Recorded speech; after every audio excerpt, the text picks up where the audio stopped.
Hello dear students, कैसे हैं आप लोग। अर्थमेटिक की सीरीज चल रही है जिसके अंदर आज काफ़ी अच्छे लेवल के क्वेश्चंस हैं। पूरी वीडियो देखें आप लोग। शुरू करते हैं वीडियो को। पहला क्वेश्चन है आपके सामने टाइम एंड वर्क का। बोला गया है ए बी सी 3 लोग हैं जो मिलकर 6 सही 2/3 दिन में काम पूरा करते हैं। ए अकेला 60% काम को 9 दिन में करता है। बी अकेले उस काम के 80% को 16 दिन में करता है। तो सी अकेले उस काम के 20% को कितने दिन में करेगा। हमें दिया है ए बी और सी मिलकर 6 सही 2/3 दिन में करते हैं काम, यानी कि 6 × 18 2 20, यानी कि 20/3 दिन में तीनों मिलकर काम करेंगे। ए के बारे में बोला है कि 60% का मतलब होता है 3/5।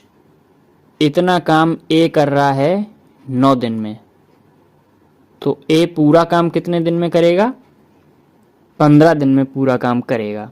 बी के बारे में बोला है कि 80% काम 16 दिन में कर रहा है। 80% का मतलब 4/5 काम बी 16 दिन में कर रहा है, यानी कि टोटल बी काम कर रहा है 20 दिन में। पूरा काम 20 दिन में करेगा। यहाँ अब हम टोटल वर्क लेते हैं तो एलसीएम लेंगे 20, 15 और 20 का, यानी कि 60 हमारा एलसीएम आएगा जो हम टोटल वर्क मानेंगे। एफिशिएंसी क्या आएंगी? 3 3 से 9 मिलकर 9 यूनिट वर्क करेंगे। ए करेगा 4 यूनिट और बी करेगा 3 यूनिट। तो अगर ए करेगा 4 यूनिट काम, बी करेगा 3 यूनिट काम, तो 4 3 7 यूनिट हो गया। टोटल 9 यूनिट है, यानी कि सी कितने यूनिट करेगा? 2 यूनिट काम करेगा। टोटल काम कितना है? 60। इसका 20% कितना होता है? 12। ये काम करना है सी को। सी की एफिशिएंसी 2 है, यानी कि सी इस काम को कर लेगा 6 दिन में। 6 दिन में सी इस काम को पूरा कर लेगा। नेक्स्ट क्वेश्चन पर चलते हैं। क्वेश्चन है आपके सामने मेंसुरेशन का। क्वेश्चन में बोला है क्यूबॉइड है, यानी कि घनाभ है, जिसकी वॉल्यूम आयतन दिया है 4320 सेंटीमीटर क्यूब, और जो ऊंचाई है क्यूबॉइड की वो 8 सेंटीमीटर ज़्यादा है क्यूबॉइड की चौड़ाई से। अगर किसी आयत की लंबाई x सेंटीमीटर है और क्यूबॉइड की लंबाई x - 6 सेंटीमीटर है और उस आयत का परिमाप यानी पेरीमीटर 80 सेंटीमीटर है और आयत की चौड़ाई 20% है आयत के परिमाप के, तो हमें क्यूबॉइड की ऊंचाई बतानी है। ये बात हो रही है रेक्टेंगल के लिए कि पेरीमीटर दिया गया है 80 सेंटीमीटर। उसके बाद बोला है कि जो रेक्टेंगल की चौड़ाई है वो 20% है इस पेरीमीटर की, यानी कि जो इसकी चौड़ाई होगी वो पेरीमीटर का 20% होगा, यानी कि 1/5 होगा। इसका मतलब है ये आ गया 16 सेंटीमीटर। अभी हमें यहाँ से चौड़ाई भी निकालनी है कि रेक्टेंगल का पेरीमीटर क्या होता है। 2 × L + B इक्वल्स टू दिया है हमें 80 के। यहाँ हम निकाल चुके हैं इसमें चौड़ाई L + 16 इक्वल्स टू 40। तो यहाँ से लंबाई हमें निकल कर आ गई है रेक्टेंगल की 24। और यही बात बोली गई है कि रेक्टेंगल की जो लंबाई है वो x है। इसका मतलब है यही x के बराबर आएगी लंबाई। आगे बोला है जो क्यूबॉइड की लंबाई है वो x - 6 है, यानी कि जो क्यूबॉइड की लेंथ आएगी वो x - 6 आएगी, यानी 24 में 6 माइनस करेंगे तो ये निकल कर आएगी 18 सेंटीमीटर। केवल क्यूबॉइड की चौड़ाई बची है और हाइट तो हमें निकालनी ही है क्यूबॉइड की। तो वॉल्यूम हमें निकालना है क्यूबॉइड का, यानी कि घनाभ। ये होता है L × V × H।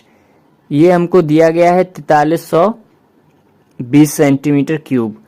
लंबाई अभी हमने निकाली है 18 आई है। चौड़ाई हमको पता नहीं है और ऊंचाई इस चौड़ाई से 8 सेंटीमीटर ज़्यादा है, जो कि यहाँ पर बोला गया है इसमें साफ साफ। इसको अगर हम कट करते हैं 18 से, ये जाएगा 240 बार।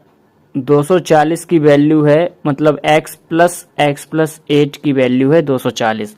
अब यहाँ पर क्वाड्रेटिक इक्वेशन बनेगी, मैं वो बनाना नहीं चाहता। यहाँ मैं 240 के अगर फैक्टर करूँ तो कैसे कर सकता हूँ? 12, 20। मैंने ये 12, 20 क्यों लिए? क्योंकि मुझे पता है कि दोनों फैक्टर के बीच में 8 का अंतर है, मतलब एक 8 से अगर ज़्यादा है तो दोनों के बीच में 8 का अंतर हुआ। यहाँ पर भी देखिए 8 का अंतर आ गया। x प्लस 8 ही हमें बोला गया था, ये हाइट है। Height of the cuboid is 8 centimetre more than breadth. तो यहाँ से हमें हाइट पता चल गई, क्यूबॉइड की 20 सेंटीमीटर हाइट है। तो ये अप्रोच मैंने रखी, इसके लिए मैंने क्वाड्रेटिक इक्वेशन नहीं बनाई। जो मेंसुरेशन के क्वेश्चन होते हैं उनमें कैलकुलेशन करनी पड़ेगी, ऐसा नहीं हो सकता कि आप एक लाइन में ही ख़त्म कर लें, ऐसा रेयरली क्वेश्चन देखने को मिलते हैं। अब एवरेज का क्वेश्चन है ये। एक क्लास में टोटल 45 बच्चे हैं। बॉयज़ एंड गर्ल्स का रेशियो है 5:4। बॉयज़ का टोटल जो एवरेज है वो 36 साल है, गर्ल्स का जो एवरेज है वो 22.5 साल है। तो पूरी क्लास का एवरेज बताना है। बॉयज़ का टोटल एवरेज कितना है वेट का? 36 साल है। और टोटल बॉयज़ हैं कितने? 5:, प्लस गर्ल्स का एवरेज वेट कितना है? 22.5। रेशियो है गर्ल्स का 4, डिवाइड बाई 5, 4, 9 टोटल रेशियो है बच्चों का टोटल। इसको सॉल्व करेंगे तो देखिए कैसे करेंगे। 4 यहाँ भी है और 4 यहाँ से भी निकलेगा, तो हमने यहाँ से 4 कॉमन ले लिया। अंदर बचेगा ये 5 × 9, 45 प्लस 22.5 डिवाइड बाई 9। तो टोटल एवरेज कैसे निकलेगा? 4/9 निकालना है हमको 67.5 का। इसको अगर हम इससे डिवाइड करते हैं, ये जाएगा 7 9 जा 63, 0.95 जा 45, यानी कि 4 × 7.5। अब इसको ऐसे करेंगे, 7 4 जा 28 और 5 4 जा 20, यानी कि 30 साल। 30 साल पूरी क्लास का एवरेज आएगा। लगाने के लिए इसमें एलिगेशन भी लग सकता है, लेकिन ऐसे सिंपल हो जाएगा, कोई दिक्कत नहीं है। नेक्स्ट क्वेश्चन है मिक्सचर एलिगेशन का। बोला गया है एक बेसल है जिसके अंदर 56 लीटर मिल्क है, बचा हुआ पानी है। पानी की मात्रा दी गई है हमें, टोटल मिक्सचर का 1/5 है। उसके बाद 15 लीटर मिक्सचर को निकाल लिया गया है और x लीटर पानी उसमें मिला दिया गया है। अब रेशियो बना है मिल्क और वाटर का 11:6, तो x की वैल्यू बतानी है।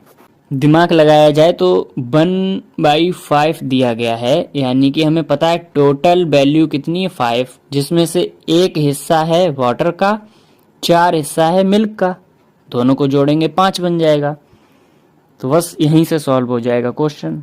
हमें पता चल गया कि जो 4 यूनिट है वो मिल्क है 56 लीटर, और जो 1 यूनिट है वो वाटर है। जब 4 यूनिट 56 के है तो 14 4 जा 56 होता है, यानी 1 यूनिट आ जाएगा 14 लीटर के। ये है मिल्क की क्वांटिटी, ये है वाटर की, यानी कि ये 4:1 में है।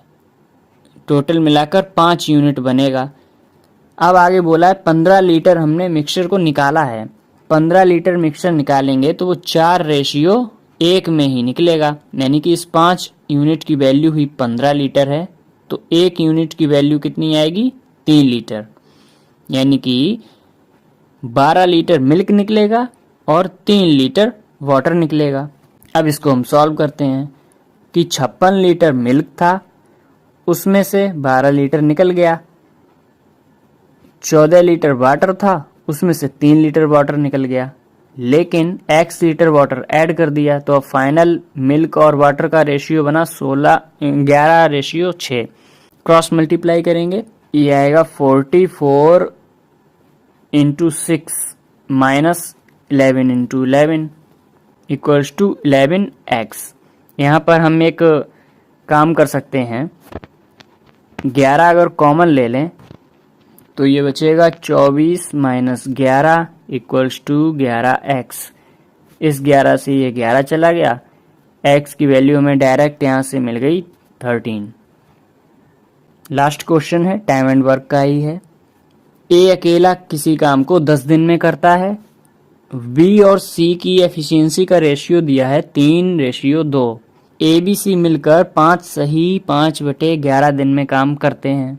बताना है कि डी अकेला कितने दिन में काम करेगा अगर डी 20% ज़्यादा एफिशिएंट है सी से। हमें दिया है ए अकेला 10 दिन में काम करता है। ए प्लस बी प्लस सी तीनों मिलकर 5 सही 5/11 यानी कि 11 पंचे 55 5 60 60/11 दिन में काम करते हैं तीनों मिलकर। इनका एलसीएम 60 आएगा यानी टोटल वर्क 60 हुआ। ए की एफिशिएंसी 6 आ गई और तीनों की मिलाकर 11 आएगी। तो यहाँ से बी प्लस सी कितना आएगा, दोनों की मिलाकर एफिशिएंसी आएगी 5। 11 में से 6 माइनस कर देंगे तो बी प्लस सी की निकल आएगी एफिशिएंसी। क्वेश्चन में एक चीज दी हुई है कि बी प्लस सी मतलब बी और सी की एफिशिएंसी का रेशियो 3:2 है। अच्छा, ये 3 है, 3x है, ये 2x है, दोनों को मिला दोगे तो 5 ही हो जाएगा। इसका मतलब है x 1 आएगा। यानी ये हम डायरेक्ट बोल सकते हैं, क्या बोल सकते हैं डायरेक्ट, कि b की एफिशिएंसी 3 है, c की एफिशिएंसी 2 है, क्योंकि x बराबर बना गया। d के बारे में एक बात बोली गई है कि c की जो एफिशिएंसी है यानी कि 2, उसका 20% ज़्यादा है। 20% ज़्यादा मतलब 120/100 यानी कि 6/5। ये होगी डी की एफिशिएंसी। डी से पूरा काम करवाना है। टोटल वर्क कितना है 60। बी की एफिशिएंसी 2 इंटू 6 डिवाइड बाई 5 है, वो ऊपर पहुंच के मल्टीप्लाई में बनेगा जाके। 6 2 जा 12, 12 5 जा 60, यानी कि डी अकेला 25 दिन में ये काम खत्म कर देगा।